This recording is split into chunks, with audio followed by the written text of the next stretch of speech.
Alors Frédéric Lenoir, vos deux personnages ont connu des drames dans leur vie et pourtant ils parlent de la quête du bonheur.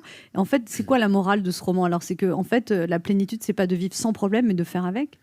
Oh là, vous avez tout compris. Alors, j'ai plus rien à dire. C'est exactement ça. C'est ce que nous dit Sénèque. Il nous dit ce qu'il faut, c'est apprendre à danser sous la pluie.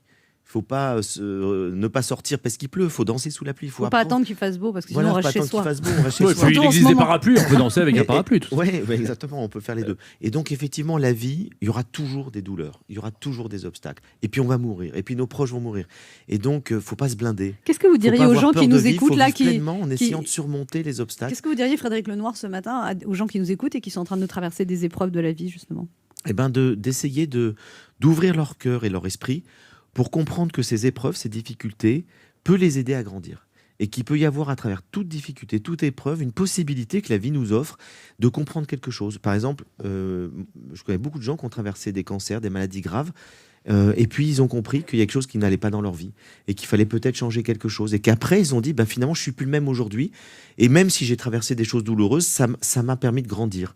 Il y a des gens qui vont vous dire qu'ils ont perdu leur emploi, c'était dramatique sur le moment, puis après ils se sont dit, mais heureusement, parce que j'étais pas à ma place, et maintenant je fais quelque chose qui m'intéresse beaucoup plus. Et ça a été un moment douloureux, mais qui m'a permis de comprendre quelque chose. Moi, je crois que la vie nous éduque. Je pense qu'elle est bonne, qu'elle nous éduque, et qu'il y a beaucoup de moments difficiles qui sont des crises. Et vous savez, l'étymologie du mot crise, en grec, ça veut dire ça ne peut plus continuer comme ça. C'est-à-dire que la crise, c'est fait pour changer. Et on le voit à l'échelle planétaire. Le monde est en crise parce qu'on ne peut plus continuer dans cette logique-là. On ne peut plus vivre dans un monde fini avec une croissance infinie. C'est impossible. Non. Et donc, l'écologie nous dit arrêtez. Et donc, il faut changer. Il faut changer quelque chose dans notre vie lorsqu'on est en crise.